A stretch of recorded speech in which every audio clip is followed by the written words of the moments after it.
What is going on, guys? If you like saving money like I do, then this is the video for you. All under a week, all under a budget of $1,000. In this video, I'm gonna show you how I did it. Let's get to it.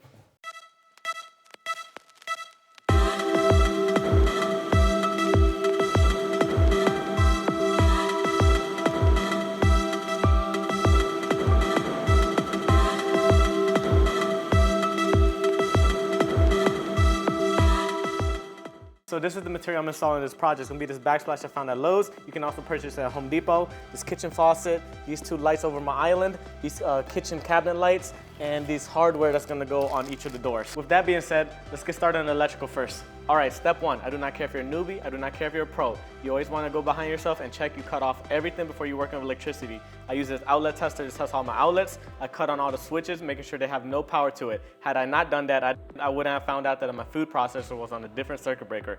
And with that being said, let's get started with the cabinet lights. All right, so here's the game plan. In order to pass inspection, I need a sleeve since this is gonna be an exposed wire.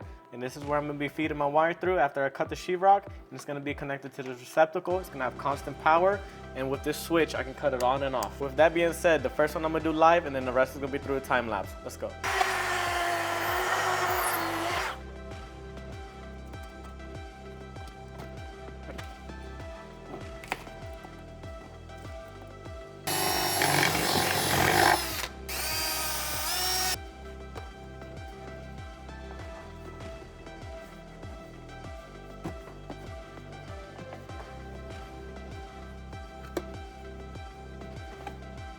Never want to backstab, so you always install it on the actual screws.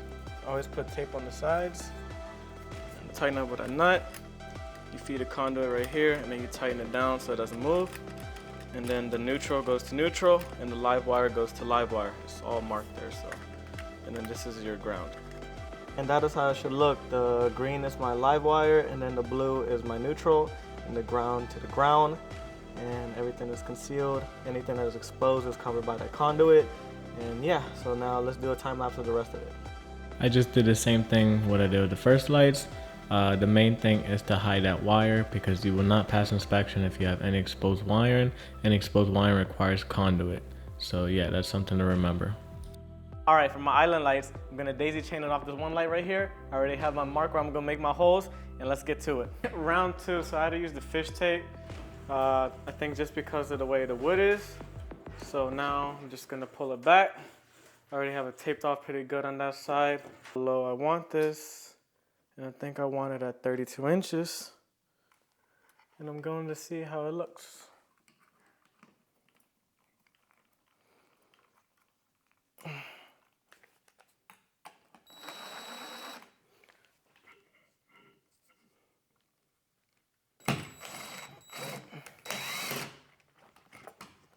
Yeah, I messed up. I needed 4 lights instead of 3 to make it look even, so I had to run to Home Depot. So yep. So in this part I forgot to record the audio. I didn't have my DJI mic on, and yeah, so that was fun. Now I gotta do a voiceover. But anyways, on this part I was just explaining on how to use the template for the cabinets. It is fairly simple.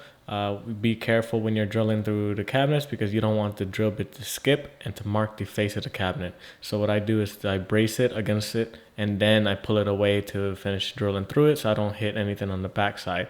But just don't be scared. If you make a mistake, cool, just get wood filler and then find the matching paint. It's not the end of the world. I used to think the same thing. I was scared to touch my cabinets because I was scared of the drill bit skipping because I've seen videos of people doing that. So yeah, just take your time. And I ended up doing all of them with matte black finished knobs. The next step is the kitchen faucet. You do not need to hire a plumber for this. You can do it yourself, just read the instructions. And with that being said, you don't even need to pull a permit. You're just upgrading. You are not changing any of the plumbing lines.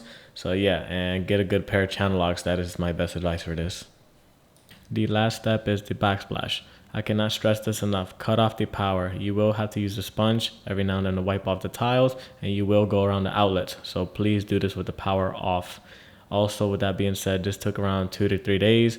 2 days to actually lay them and another day to come in with the grout. And the best piece of advice is just to take your time.